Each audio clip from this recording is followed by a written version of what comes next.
Hello, and welcome to the Flick Advisor. Today we're going to review Detroit.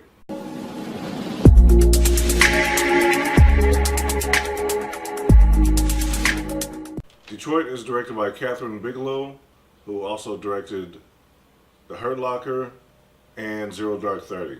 It's starring Will Poulter, John Boyega, and Anthony Mackie.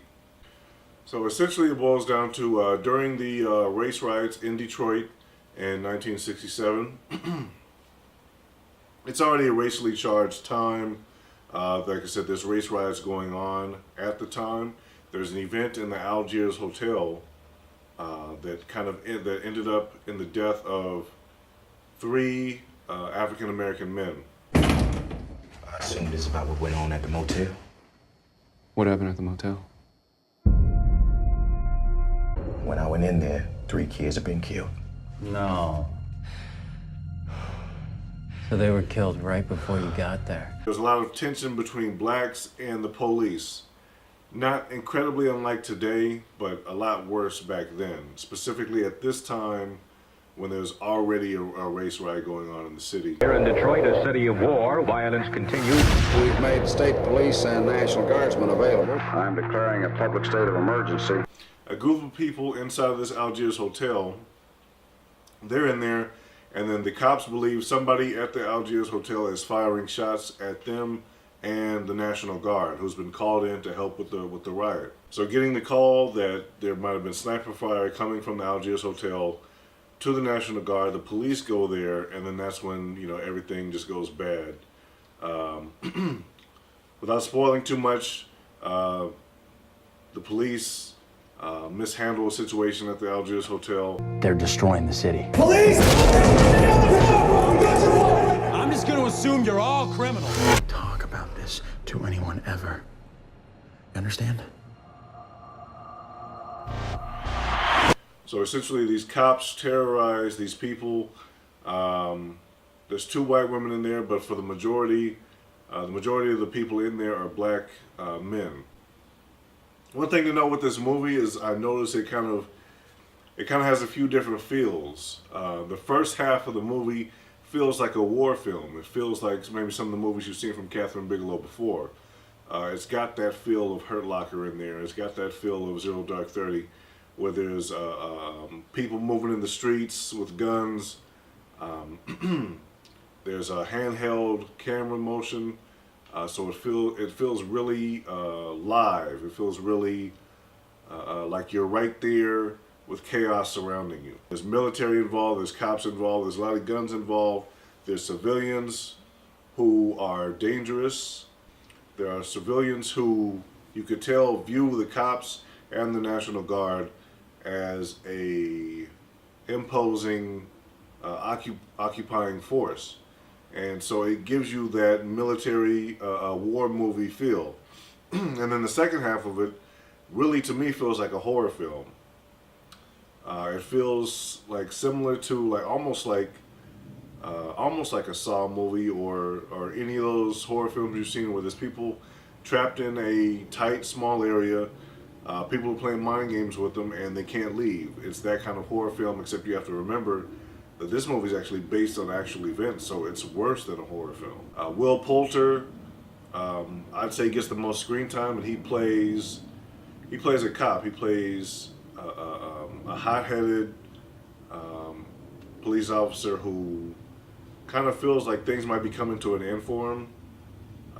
Something happens earlier on in the movie, and he kind of feels like he has nothing left to lose. And so throughout the movie, it feels like he's taking it out on these people. He plays that role almost too good.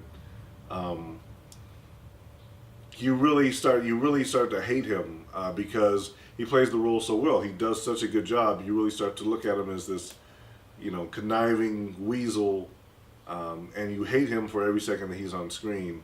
And that's really a testament to how good he did the role, how good he played the role. John Boyega does well. He does really good. I see a lot of him channeling Denzel, and I think it works out really well for him in this movie. Hey, fellas. Melvin Desmukes. I'm with United Security. I'm guarding that grocery store across the street. Come bearing gifts. Oh. Hey, all things considered, this is pretty good. Thank you. I'll have my usual appliances. Oh, you got any sugar? Don't push it, man. He plays a security guard who is doing his job at somewhere nearby, but he puts himself in certain instances to help himself and to help other people make it through the night. He doesn't want people to be hurt. He doesn't want people suffering. He doesn't want anybody to die. So he places himself in certain situations so that people can't just do what they want to do. Or he places himself in certain situations to advise other people on how best to get out of the situation so that they can get through the night and on with their lives. Sometimes when a black guy is put in a position of authority, other black guys, they like to single you out. Okay, because I'm not supposed to tell them what to do. Kathryn Bigelow does a great job directing this film, as she's done her past films. You get those, like I said, that first half feels like a war movie, and so you really get that war movie feel. You really get that, down in the trenches, except the trenches of Detroit. You get that feeling, and you feel like you're right there in the midst of it, and it builds tension to like the horror movie part where I was talking about, where now you've kind of grown to kind of like these characters. You see where they're at in their lives and what they've been through, and you want them to get through it. I need you to survive the night. So they were killed right before you got there.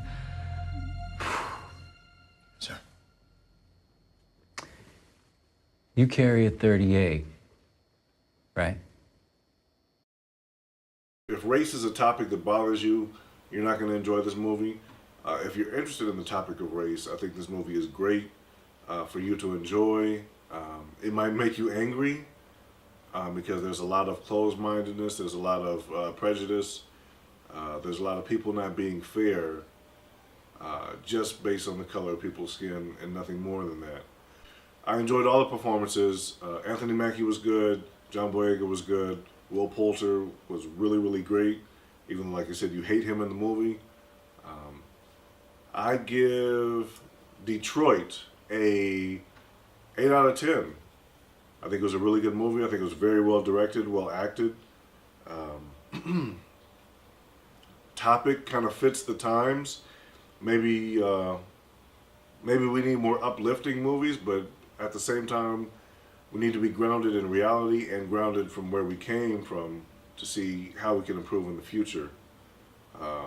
I believe this movie can help in those discussions. Again, Detroit, 8 out of 10. It's the Flick Advisor signing out. Thank you.